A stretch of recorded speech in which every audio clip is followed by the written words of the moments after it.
Well, hello there again. And today is the second interview in my live recorded podcast episode for my newly renamed podcast, The Built Environment Marketing Show.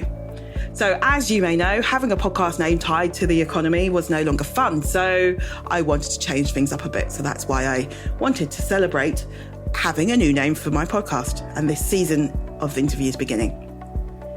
Today's episode was recorded live on LinkedIn and I'm talking to Leonie Thomas from Red Jasper Consulting. So we are also taking questions and comments from the floor. So that's what we're referring to during the episode. Anyway, on with the show.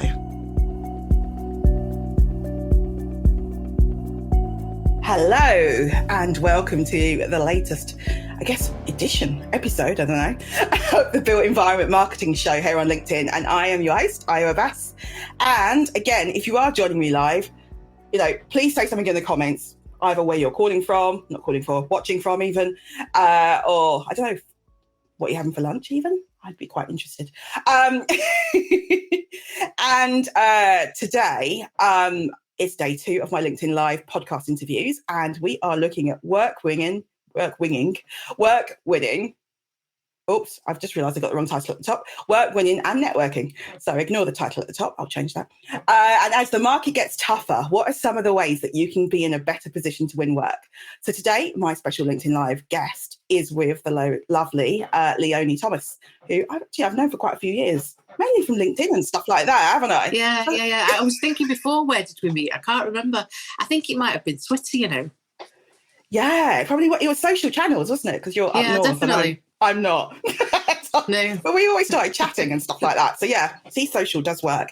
And today we are kind of having a bit of a kind of tactical, I'm going to call it a BD and work winning deep dive into putting your best business foot forward to win work, which I think is going to be more and more important as we go forward. So Leonie, would you like to introduce yourself? Yeah. Hello, everybody. My name is Leonie Thomas, and I am a bid consultant. I've been working really for about 20 years in the work winning sector, specifically around infrastructure and construction. So it's something I'm really passionate about, helping people to win contracts, helping them to do that efficiently. And I've been through many journeys, many evolutions. Iterations. It is, different iterations of myself and how we do it. And I've seen the process develop a lot as well. So, happy to talk about all that today with you. Fantastic. And you've just set up your own, a slightly different entity for yourself, haven't you? Or I saw on LinkedIn, obviously. I've not spoken to you about it. Well, I don't know specifically which one you mean, because I do a couple of different things. But I was talking about the consulting practice you've set up, which you said MD, and I saw that in September. Yeah, one of the things I really want to help with is helping smaller organisations within the industry to pitch efficiently for work, to help them to win those contracts. It's really important. It is a game, and if you don't know the rules of the game, then you're going to struggle to do it. And I know that I can help people to do that effectively. I love that. Navigate the rules of the game. Nice. Yeah, it is a game. Would you agree? I do, and also it's an ever evolving game. It is. It is evolving. The barrier from like 5 years to now is different, right? And I think very it's different. Always progressing. And it's like, I don't really do that many bids, like we said before. I don't do that many bids anymore. But when I used to, you could see how things were progressing every year. Everyone was getting more up to speed, and the goalposts move. And I think that's the thing about bidding and work winning, whereas more people clock on to what they need to do. Fantastic. Thank you. So we've got Stacey from sunny Stockwell, or not so sunny Stockwell, which is down the road from me. So yeah, I know it's not sunny. Katrina, hello. It's not sunny in Hampshire either. Barry Reid, who's in Scotland. That's brilliant. I know. So all over the country. I kind of like that. Right. Okay. So first question for you. So what can practices implement in terms of work winning to position themselves to win more in the future? I think, or not even in the future, actually to win more now. Let's say that. Just to win more, I think there's a couple of things. I think the first thing is a sort of shift in mindset from reacting to bid opportunities as they come in. They should be more considered, and they should be responded to rather than reacted to as they come in. So that's one of the first things I would say. And then I also think there is a longer term piece around developing relationships and understanding who it is that you want to work with and for, and developing relationships with those people. I think the relationship piece is really, really key. And actually it will define whether a bid is successful or not. Yeah. And then secondly or thirdly, I think there's a lot around collateral to develop so that you're bid ready when an opportunity comes in. So have you got all that information that you need to be able to put a pitch together efficiently, or is there work to be done there? And that can be case studies, it can be CVs, it can be the sort of stuff that, you and I might write or work on together. But it's also the organisational stuff like accounts, insurances, policy documents.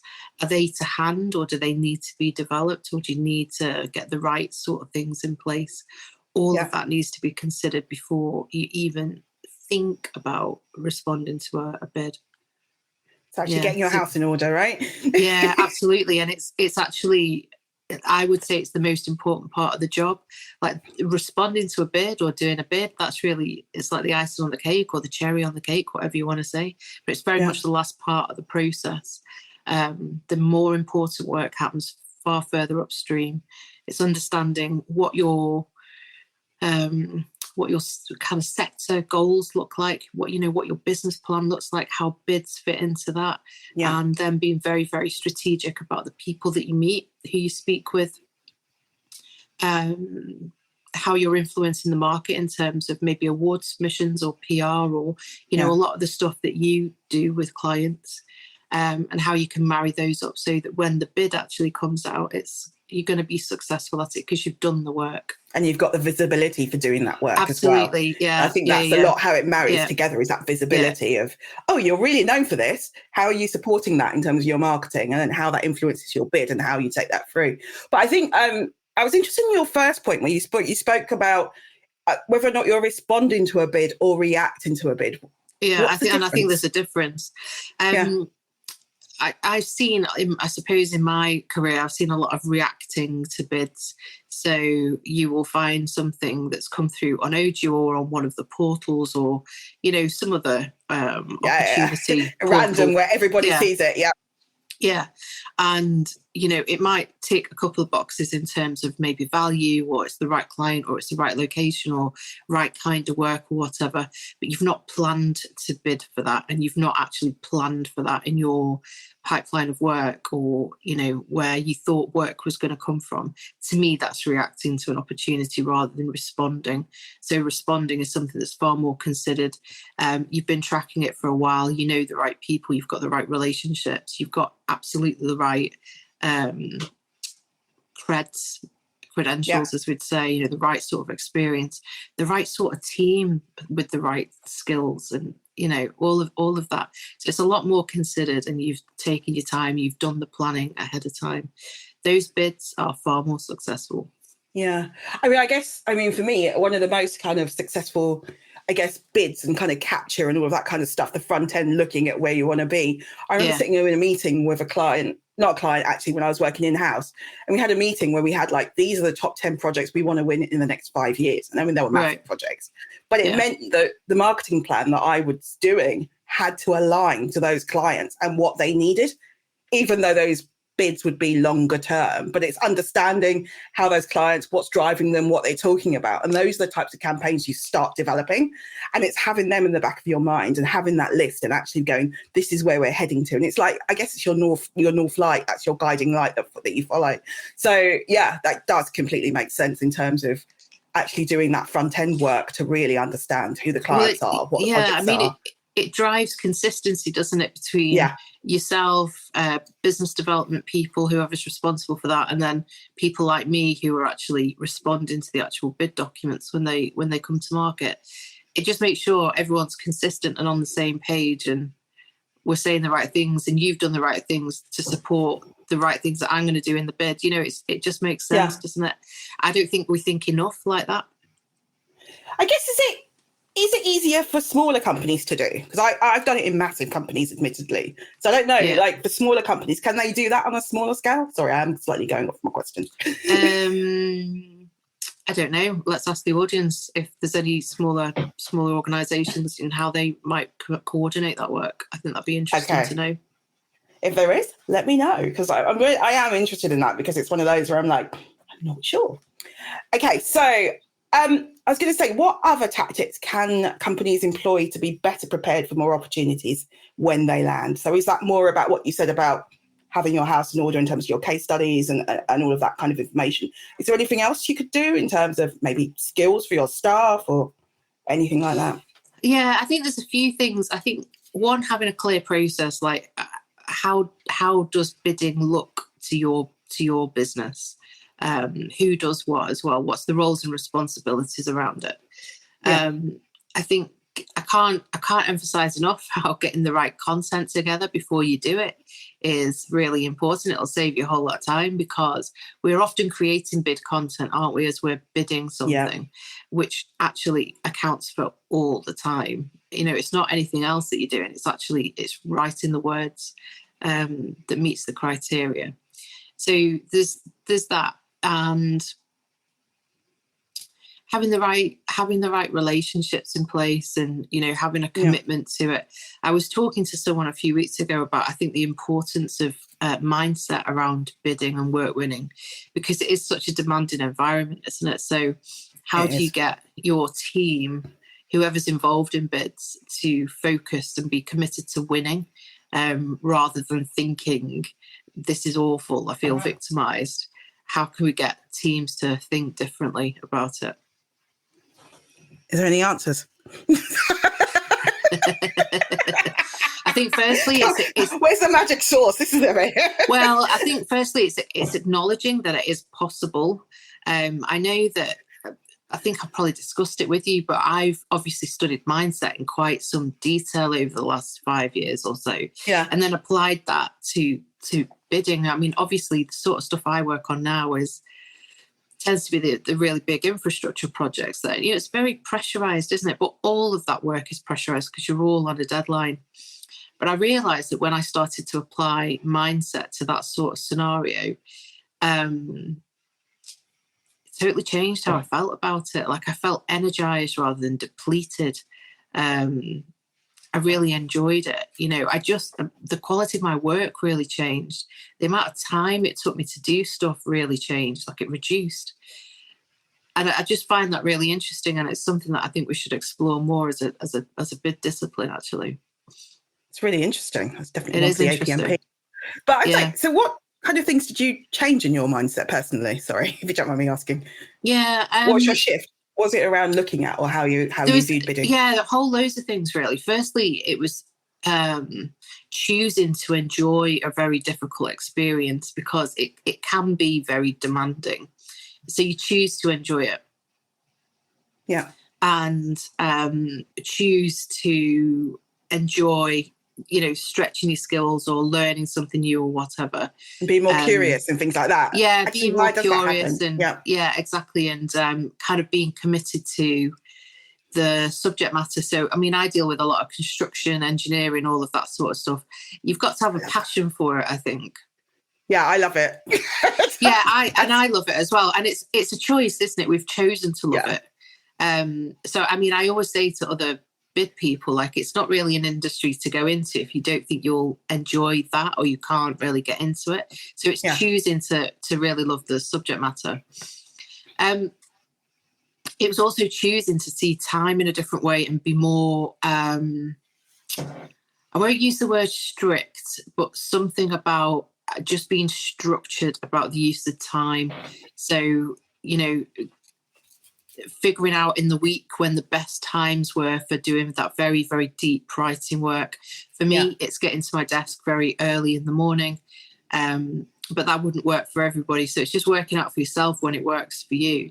And then deciding, making a commitment to yourself, right, I'm going to finish at 5:00 and then I'm going to make my dinner or whatever it is I'm going to do. And then I don't do any more work then for the evening. So I'm not doing massive days like I used to do.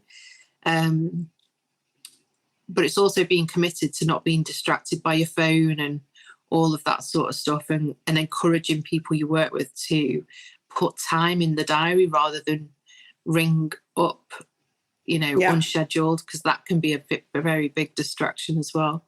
So it's just becoming aware of all this stuff, and I just started to enjoy my work a lot more. And then that shows in your work, basically, right? And all the things you're delivering. So that does make sense. Yeah, in a nice way though, like not in a. I don't know.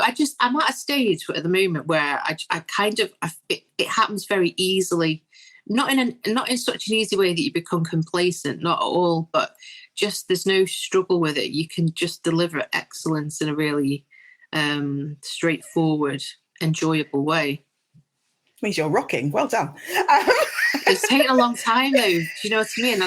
It does. Like I said to you at the start, like I've been through many iterations in this career, many, and I'm kind of at a place now where I really love it and I'm really sort of passionate about it.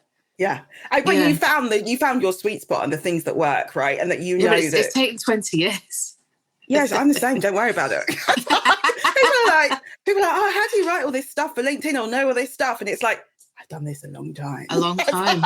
Yeah, a long time. But you do, and you learn as you go, and you pick up skills as you go. And there's a reason that, I can sit there and write a post in a short period of time, or go, that's the opportunity, that's the media angle. It's like, I started off in PR, and it's like, and you build up all these different experiences and sector knowledge that you take with you. And I think you're right. And then you understand what works and what doesn't work for different audiences. And you build up that kind of DNA, don't you? And you start to understand. So yeah, definitely.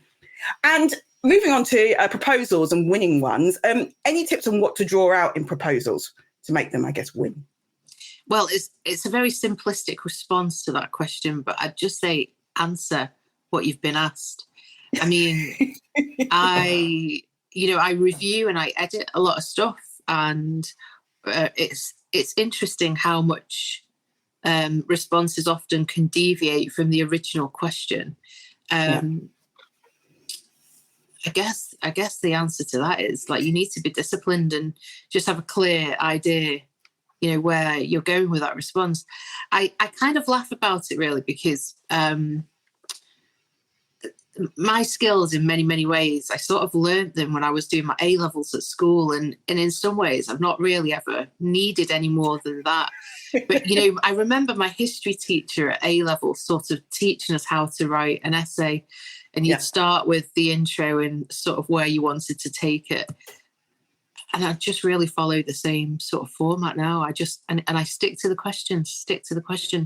But you want to really be demonstrating to your client why you're the right fit, why you're not even the right fit, you're the perfect fit. They couldn't deliver this job without you, and they shouldn't even think of trying. You need to make that compelling argument. And we do that by, linking those key strengths up, or kind of buying into their aspirations or whatever, and sort of telling them how you're going to help them to deliver it, whether it's building or design or engineering, whatever discipline it is. I can help you do that, and this is how I'm going to do it. And even better, this is where I did it before. And even better than that, even better than that, here's the actual people who did that before, and look what an amazing job they did. So that's what you do. Yeah, it's just it's building that compelling argument, isn't it? Yeah, and you build on it. I like the way the building of it. You're right. You build it into that story, don't you? And that narrative. And then at the end, you just kind of summarize it again, isn't it? And then there you go. And that's your answer. But I think the other thing I always found really useful doing proposals was actually when you're kind of writing your answer, always have like the marking criteria nearby, because then you kind of understand. I always do a sense check with that to make sure, have I covered off the kind of key areas and checking points that they have, even as I'm writing, because I always find that makes me go, okay, I think I've missed those bits out. Is that really relevant? And you can also use that as a sense check. So that's something I always do as well. Yeah, I mean, there's different ways to use the marking criteria. I know people, for example, that use that, like if it's a point or 4 points, they want to make 4 different points in their response. Oh, wow. I don't know if I'm ever that complex. No. I'll just say what needs to be said. But that isn't to say that other approach isn't valid. Like it probably it is. It is. It's just I wouldn't do that. I just maybe focus on what I need to say. But definitely always look at the marking criteria, because it'll give you an idea of what's the client thinks important here, what's important to them. Okay, Mike Reader's just said ATFQ. I have no idea what that means. What does that mean? Unless it's a swear word. Yeah. Mike's entirely right. What does that mean? It means answer the question. Oh, basically. sorry. It is a swear word. It's me coming. I don't know what that is. Cheers, Mike. Trust him. I know. I just got it. But yeah, I did. Now, okay. Anyway, let's move on. It caught me out, that one. Okay, so in terms of, aside from proposals, you are also a super connector and a kind of really good networker. And you taught me a lot as well when I was starting out. So any tips on kind of getting started in terms of networking online? Let's start there and then we'll move to face-to-face. Yeah. I know you do both. So this is really interesting, actually, because it's a concept and a way of sort of working that I wish I had understood better earlier in my career. And the reason I say that is because the more people you know, the more opportunities that will come your way, because people just know you. And one way of kind of creating those opportunities is by creating some sort of niche for yourself as well. So my niche, for example, is like, I'm a bid consultant, I'm a bid writer, I work in construction and infrastructure. There's not many of me around. So it keeps me front of mind with people, you know, if they have an opportunity. So it's a great thing to do, but it's really interesting. A couple of years before, actually, this is how you and I met. A couple of years before lockdown, I would just approach people, interesting people on LinkedIn and Twitter, and say, would you like to have a digital coffee? That's what I was calling it, an online brew. That's correct. And that was that's how you and I, that's how you and I met. So actually, this illustrates the point, doesn't it?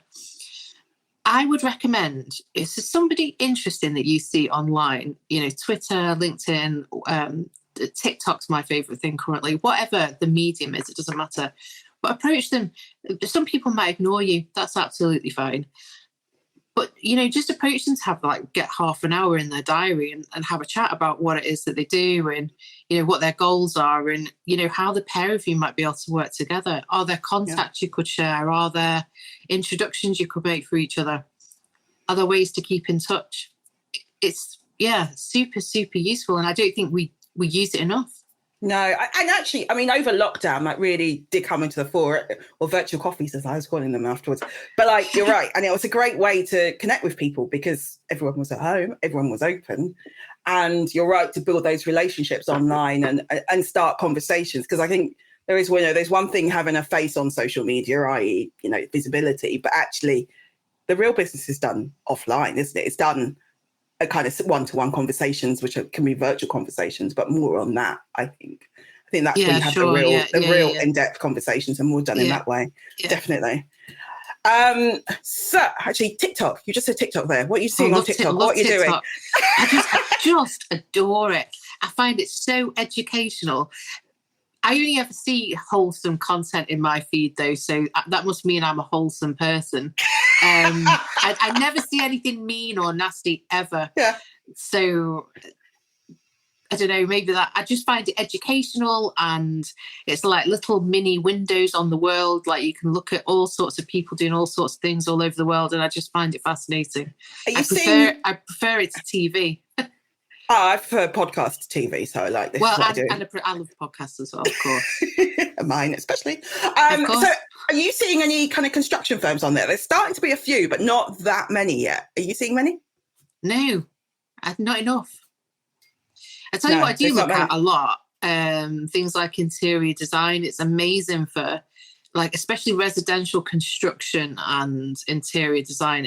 It's awesome for that. And I read somewhere that actually next year it's going to be like the second largest search engine in the world. I think it's TikTok. I think it may have already. I think it eclipsed them this year. I think it's happened like this month. See, like that. I think it's just incredible, isn't it? Yeah, exactly. It's not just a social media channel now. People are using it for search. No, and I think once it starts doing that, it's absolutely, it's just awesome. And I just learned so much stuff and just have a look at so much stuff. So yeah. TikTok. It's not just for kids, you know. I was going to say, I tend to just post videos of my son walking around developments. That's what we do for fun. Anyway, so any advice in terms of, because I know you also you run a face-to-face, but, in-person Yeah, networking I've got a group. couple of networking teams. Yeah, I mean, that's been a big pivot, if you like, or a big iteration over the last couple of years. Yeah. And actually, I wouldn't be able to do that had I not shifted my mindset around bidding and time and all of that sort of stuff. The two things are definitely connected. But yeah, networking, I think if you're in construction or the industries that we work in, my advice would be to find a more specific event to go to. I mean, I run kind of more generalist networking teams where what I do is really quite niche compared to what they do. But it's always handy to know a copywriter that specialises in that, or a solicitor who's local, or accountants, that sort of thing. So it's great for knowing your local community rather than specifically finding work. It's also an amazing way to sort of develop some skills as well. Great personal development opportunity. I was going to say, because you're connecting people, I was going to say, are there any tips for anyone who wants to get started in terms of more face-to-face networking? If you want to get going and go, actually, this is something I need to do more of. So I would say everyone should do it. Like, you don't have to do it every week, but kind of make a goal of saying, right, I'm going to go to an event once a month. And then try and expand your network by one person every week. Because being able to draw on that network at all kinds of random times is actually very, very valuable. And you'll never know when you might need it. Yeah. I think one of the tips I had as well from a coach, I think at one point was, I don't always love face-to-face networking. Like, I always kind of sit there and go, do I really want to do this? But what I do is so sometimes if I don't really want to be somewhere, then I sort of give myself a goal of just go in and say hi to 3 people. And that's my target. It doesn't have to be anything major. Do you know what I mean? Because there are days when I'm like, I'd rather be at home behind my laptop because it's easier. So yeah, that's one of the kind of things I end up doing. But yeah, any more tips around how to not be worried? Firstly, I'd say there's loads of online networking opportunities. So if you're not an extrovert, and I think that's what the difference is, it's introverts and extroverts. If you're more of an introvert, then there's loads of online stuff. But if you're an extrovert or you want to try face-to-face networking, just go along and be yourself. And make the effort to sort of speak to people. I guess it's really easy to sort of stand by the drinks, isn't it, and try and disappear if you're not feeling that. All the food I love doing.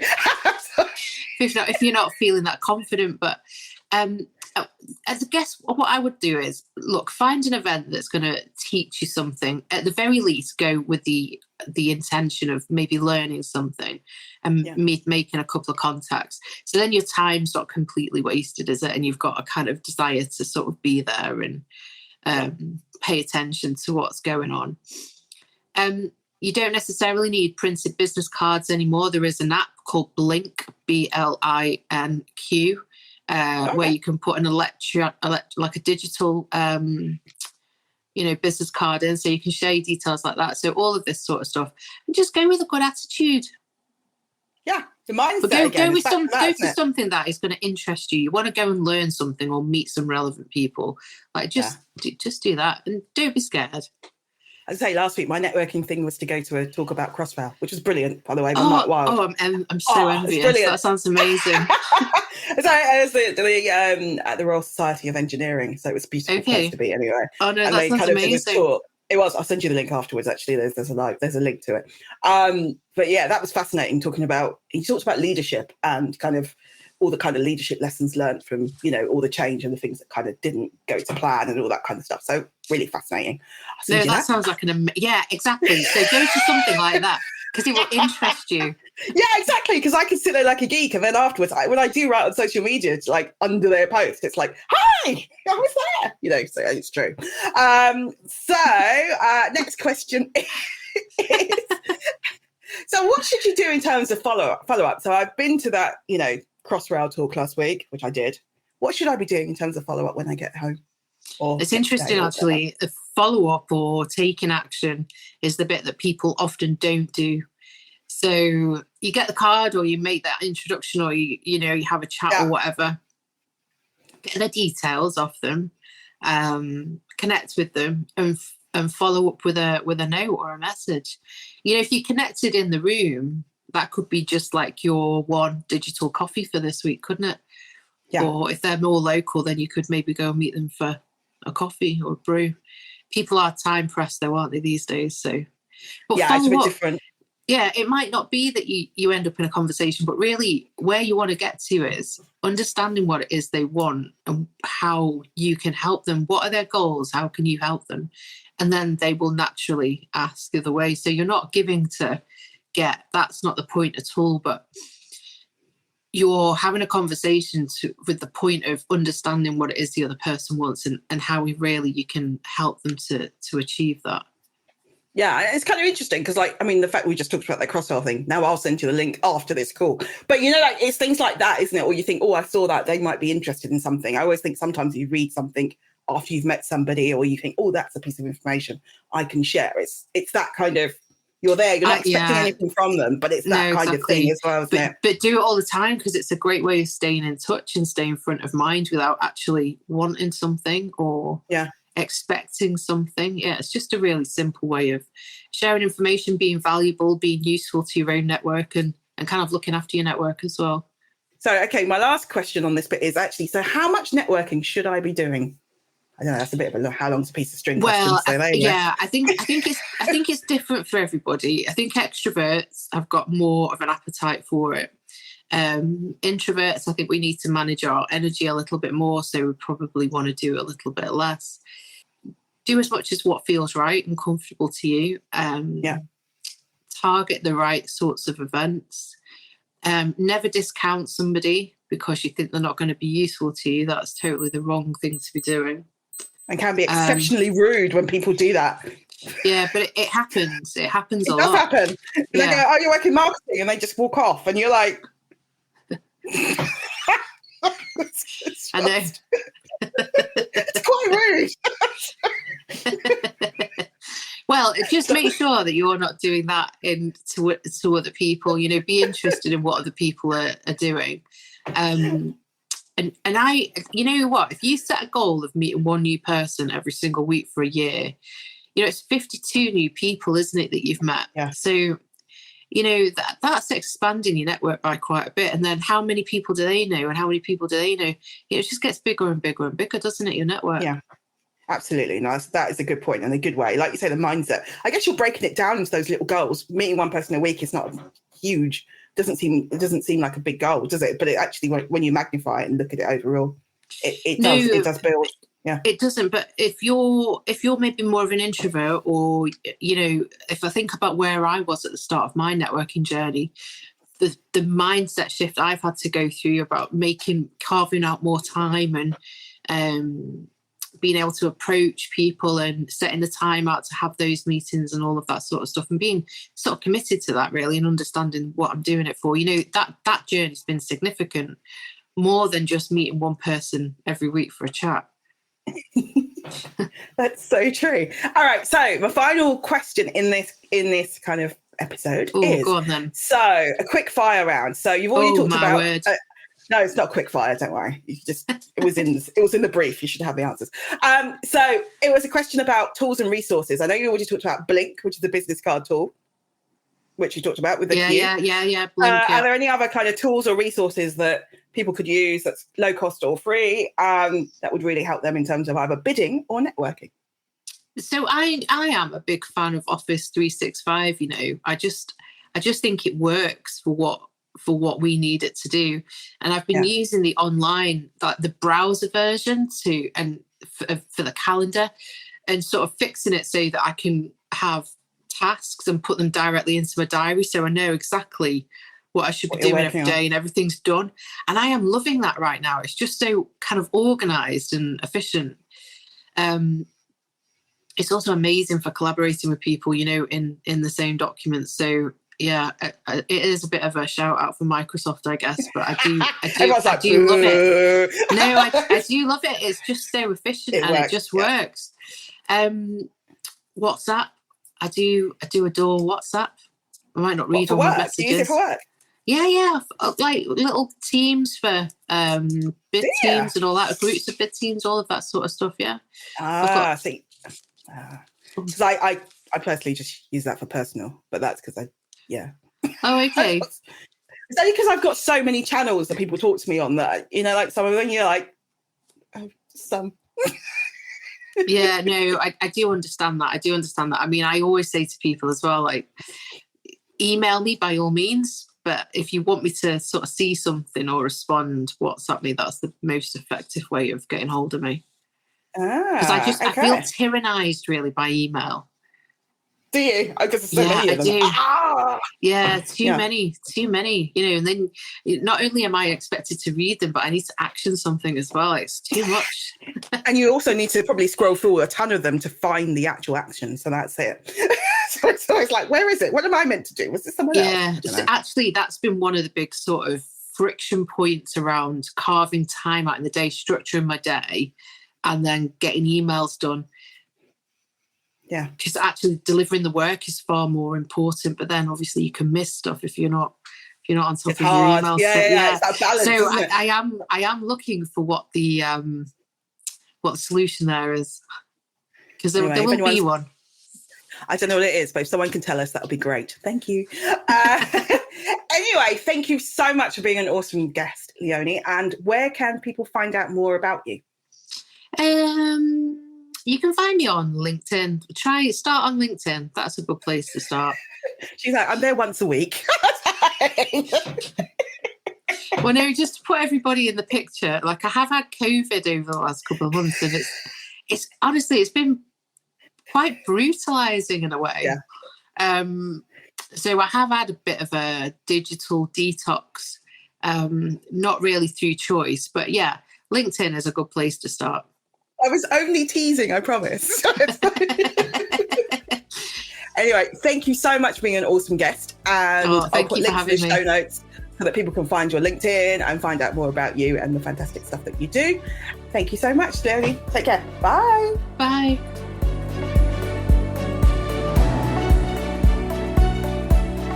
Thanks so much for listening to the Built Environment Marketing Show.